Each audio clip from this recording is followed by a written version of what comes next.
Hello, and welcome back to another episode of Critical Reactions with your host, Bryan. It's the last video of the week. Let's get into it. This is a special selection. It means it's selected by one of you. You tell me exactly what you want, and I check it out. Today's comes at us from Christopher Rojas. Loathe. Screaming. Let's get into it. Let's see what's going on with Loathe today.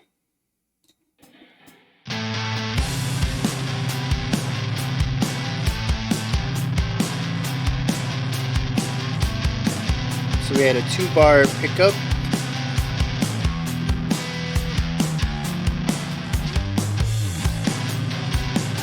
Very lo-fi guitar tone.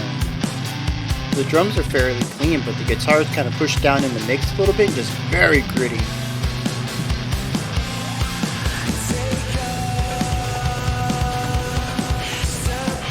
I love that little gallop in the drums.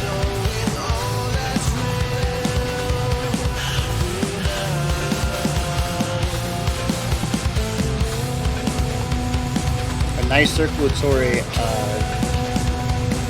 chord progression here.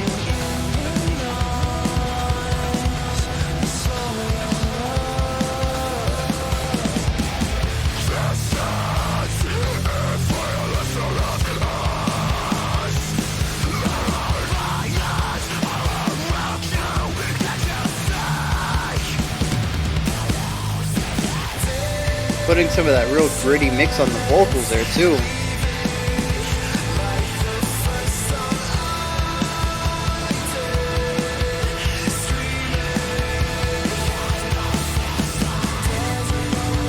Really nice contrasting between those two vocals when they get utilized, separating them and then interspacing those growls, screams inside of the vocals here.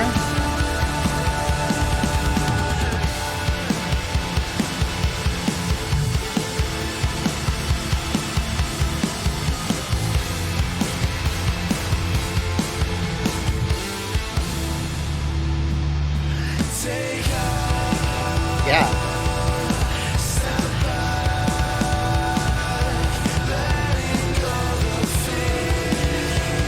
Very atmospheric. Even the vocals are adding elements to the atmosphere there with the reverb.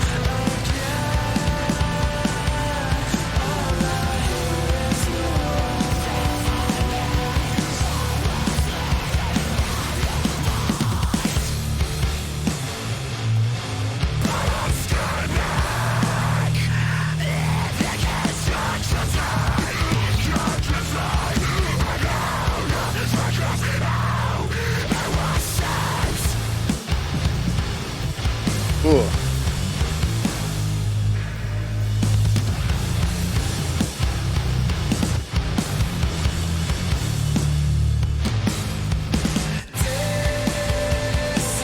Yeah, they enter a really nice halftime feel there. I don't think anything's changing tempo or time signature wise, but they're just putting a lot more space between their notes.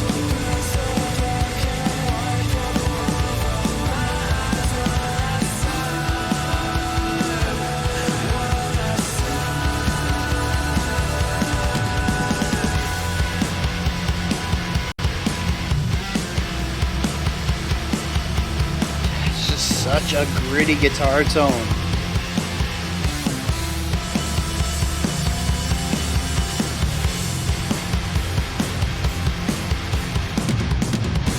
Oh, took that fill even over into 1 on the next bar.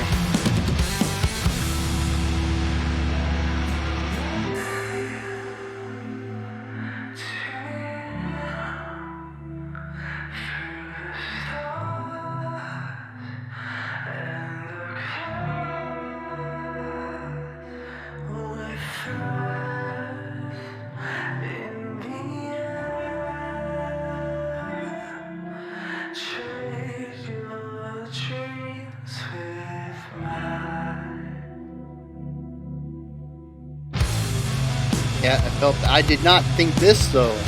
Ooh, hitting a real dissonant dreamscape. I was really expecting to go back to the chorus.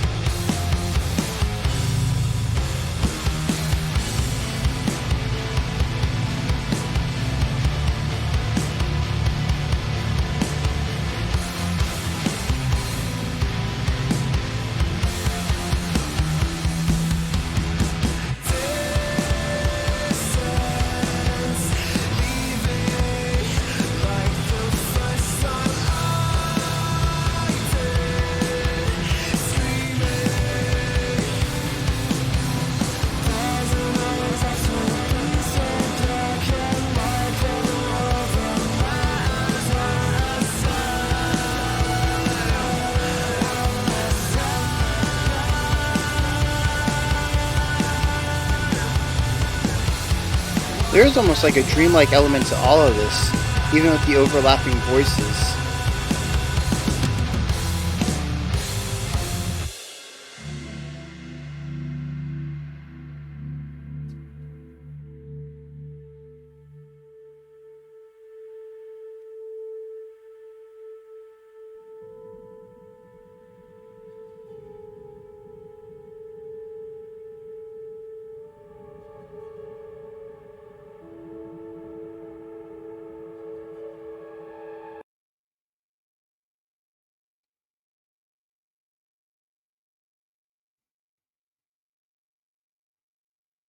All right. Dang. Interesting song. I meant to pull that away before I did that. I want to keep these lyrics up because I'm gonna touch on them a little bit, which is gonna be very different for me.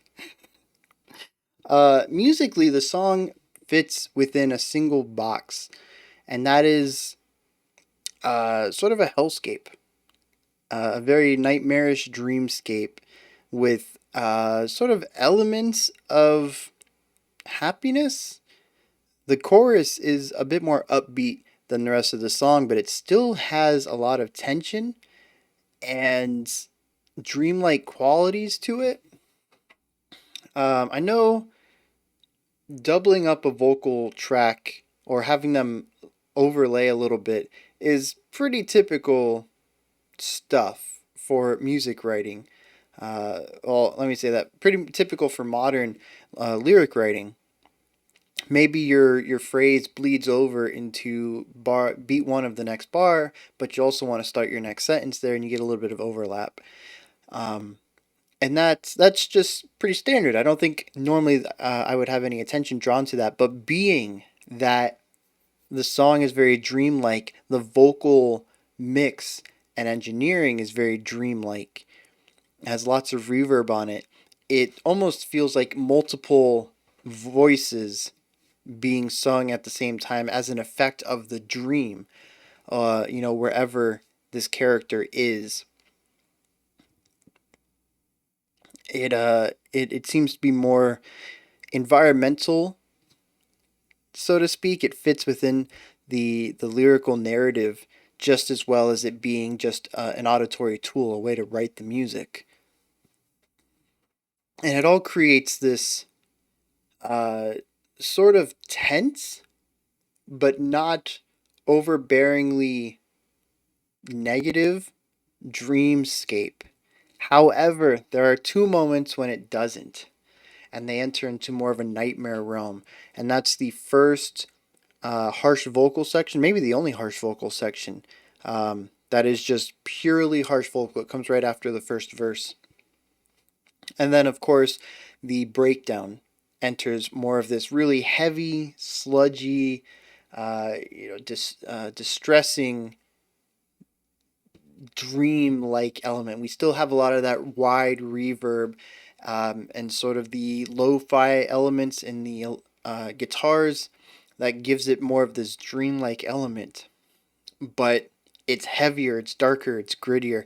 It plays around a lot more tension and musical instability than the rest of the song. But they are, as far as I see it, more of the anomaly. There is a little bit of back and forth, but it isn't 50-50. I'd say it's almost like 70% mildly upbeat and then 30% super heavy, super nightmarish kind of stuff. And it's really interesting when they happen. I'm going to try to get this. There, oh, there we go. That's beautiful. I'm trying to find a good background screen so I can actually read these lyrics. But the two moments they happen, the first is when it's speaking about uh, more negative elements, or speaking about the elements in a more negative way. Distance and being away from someone, presumably that the narrator or main character loves, is usually just kind of spoken about as a static idea. However, when the growls come in, the lyrics change over to saying distance is fire. And there's pyros all around. Can't you see them? It's more distressing versus stuff just like distance and leaving, like the first time I did the screaming. There isn't any of that negativity built into this idea of distance.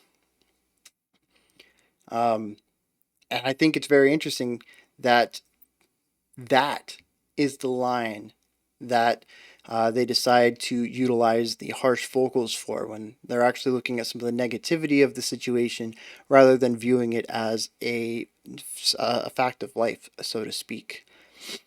The only other time that the harsh vocals came in was when there was added a little bit of hopelessness.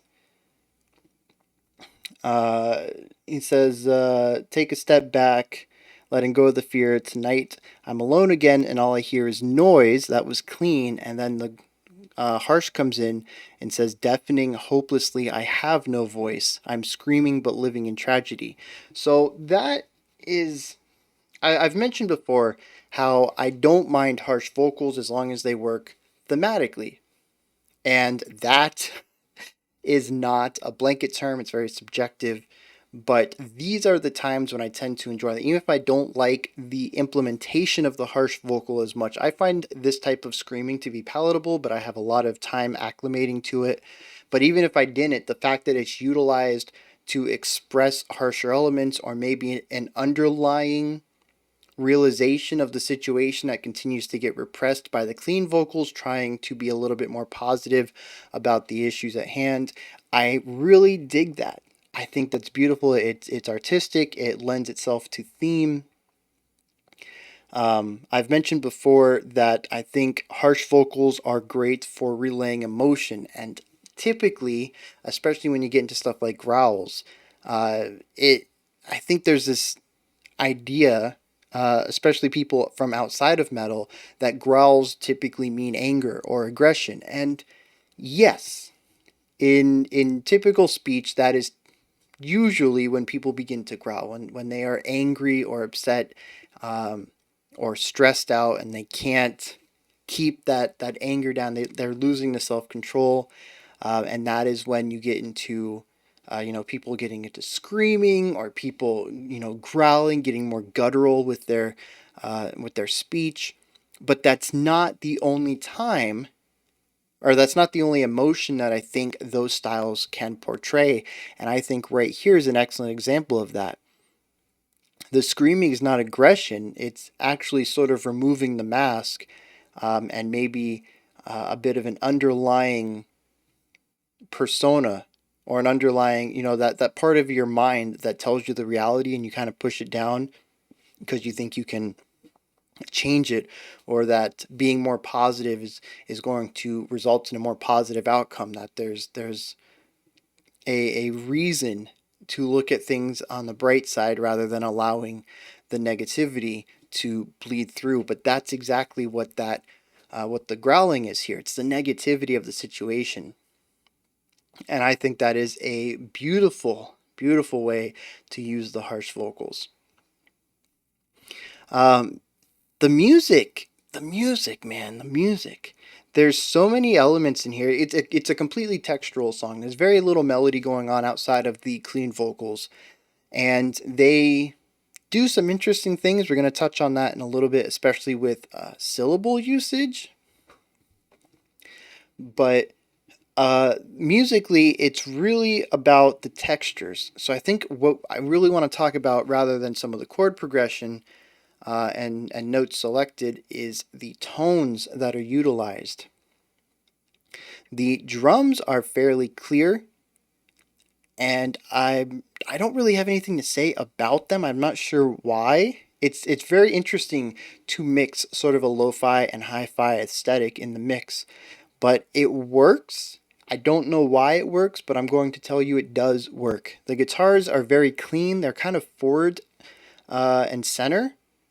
They're very difficult to ignore, but the guitar is gritty. It's got like almost like a grain on it. It's not just the distortion that makes it gritty. It's like it was recorded on tape and the tape is not in the best shape, and you're getting a little bit of that grit from deterioration in it, and it gives it this extra gritty edge to it that makes it almost feel like an artifact of some sort. Um, Definitely an instrument being played way past its prime is kind of the feeling I get, which leads itself to sort of a, I don't know, larger than life, supernatural kind of element to it, especially mixed with how the vocals are done, which are very wide and airy and breathy, almost giving it a supernatural vibe as well.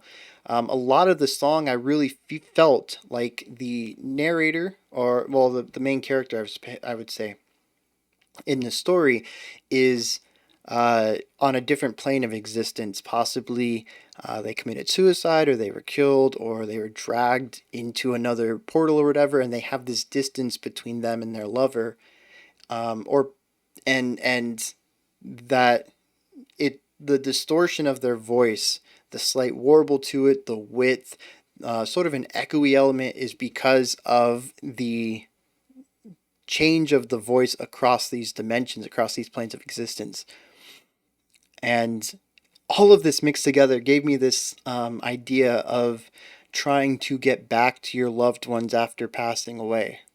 That's kind of what I got from a lot of this. Um, but that doesn't take into account all the lyrics. Some of the lyrics are kind of going over my head a little bit. I've mentioned in the past, I'm a composer. I understand music. Poetic analysis is not my forte. Fortunately, there are quite a few lines here that seem to be rather straightforward, though. So I'm kind of 50, 60% on that analysis, especially since the music backs it up. There's really cool things in the mix, and maybe that's why it works. I mentioned that the mix really shouldn't work. It's this weird mix, or a weird combination of clean and gritty dirtiness. But maybe that's it. Maybe it's the artistic element that brings it together and helps it tell the story of what's going on in the lyrics.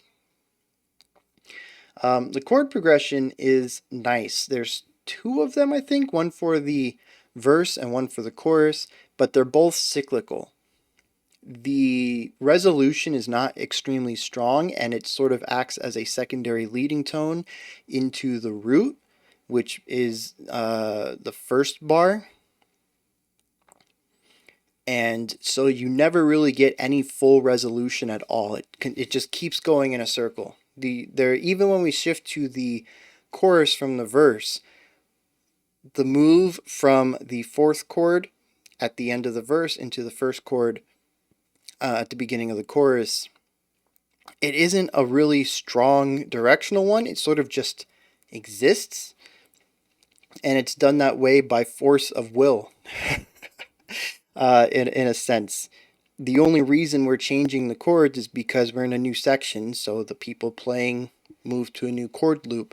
But I think the chorus is actually just two chords bouncing back and forth. No resolution, no direction. Just, again, very cyclical.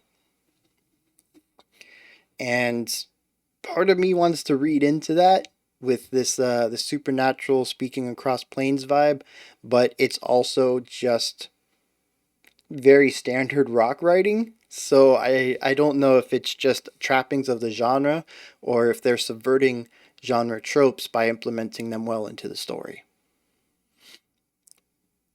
So there's not really a lot musically to talk about. We talked about the tone. I think that's the most important aspect is the vibe, the atmosphere, the energy, the environment, not the environment, the soundscape of everything.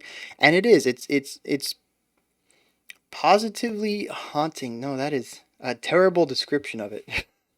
I guess we're just gonna go with what we said originally. There's like this underlying uh dissonance, this underlying unease about it, but there's a lot of brightness to it, almost hope, I suppose you could say, all wrapped up within a very dreamy, dreamscape like sound.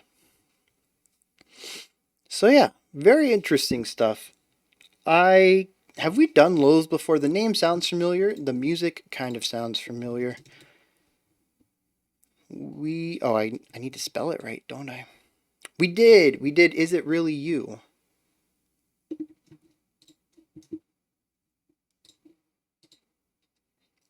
Oh yeah, I remember these guys. I needed a little bit of a memory jog. Yes, definitely. That's who I was thinking of. I just couldn't remember the name of the song or anything. Um, yeah, this is the second song though that has quite intrigued me by them. They take sort of like emo and alt rock and wrap it together into extremely emotional experiences. Not in the same sense as yesterday's We Lost the Sea. That's emotional in a very different way. These guys explore emotions. They don't make you emotional. Although I suppose some of their stuff could. Is It Really You had a pretty harsh element to it. If I remember right, it almost, I think it did, made my eyes water a little bit, almost brought me to tears. I think so, if I'm remembering that one right. Um, but I'm really interested in this. Like, I listened to emo growing up. That was my non classical, non jazz stuff as a teenager. Emo was my mainstream jam, I guess you could say. And I have a soft spot for it still. Emo, screamo, anything that kind of fits in that realm, I have a soft spot for. And hearing both of these songs, um, kind of puts me in the mindset that it's not accidental that they just have a knack for writing this style of music, and I need to check this out. And I'm seeing that this one came off of a 2020 album from February 2020, so 18 months ago, year and a half. Still very new though, and it's good to see emo still alive. But I definitely need to check this one out at least and see if I dig the whole album. Maybe dig into their discography a bit. Anywho, fantastic choice. Thanks for bringing this to my attention and reminding me about Loathe because, like I said, I listened to this and I kind of got some ideas. I'm like, I think we've listened to something like this, and the name sounds familiar. But yeah, I'd kind of forgotten all about the last time we checked them out. And I probably said that I need to check them out again, and just so many bands that I need to check out and dive into discographies. I'm going to forget most of them. That's why I have a list. uh, Anywho, again, thank you for bringing this back to my attention. Those are my thoughts on Loathe's Screaming. This is where you guys come in, though. Hit me up in the comments. Let me know if you enjoyed this one or not. Anything that stuck out to you. Maybe anything that bounced off of you. And of course, if you have any interpretation of the lyrics and musical themes that maybe are different than mine or parallel to mine, but have a little bit of divergence, maybe you heard something that I didn't, and it, completely changes, one aspect. And I'm like, oh yeah, you were totally right. Yeah, I'm gonna, reevaluate how I look at it now. Place those comments down there. Above the comment box, there's a description box with a link for a link tree. It's a fantastic little resource. Brings up a menu with a bunch of buttons in it, and icons and stuff. And it's all stuff related to the channel, Patreon, Discord, Twitter, special selection requests. If you want to tell me what you want me to check out, that's the way to do it. Special selection is in that link tree. Above the description box, like, subscribe, and ring the bell. I greatly appreciate all three of those things. I'll be back on Monday, 5 p.m. Eastern Standard Time, 9 p.m. UTC. As usual, I really need to check when daylight savings time kicks in around here. Because one of these days, coming up soon, I know it's sometime in the fall, I'm going to have to change that to 10 p.m. UTC, and I'm going to mess it up for like a week. I'm probably going to be wrong for a week first. Then I'll mess it up for another week. Yes, though, 5 p.m. Eastern Standard Time, 9 p.m. UTC, Monday, when I'll be back. As usual, I'll be doing 2 videos every day. Next week, we have something. Why do I never know what's coming up? Electronic Week. We got a new theme coming up in 2 days. 3 days. I don't even know what it is. It's so bad. Yes, electronic is coming up on Monday. We're going to be checking out some electronica. It's going to be pretty cool, I think. Another one that's going to be a little bit outside of my comfort zone since it's mostly production oriented rather than really strong traditional classical musical theory. But yeah, we'll dig into it. Just like Drum Cam Week, I will do some learning and I will explain things that I can pick up. And it'll be a fun learning experience for everybody. Plus, it's a genre I don't really listen too much to, so I'll get to explore some new sounds, I hope. I'm excited for it. Anyways, see you guys Monday. Remember to be critical, not cynical, of the music you listen to. Have a fantastic morning, afternoon, or evening! Whenever you choose to watch my videos with this typical, explosive, loud YouTube outro.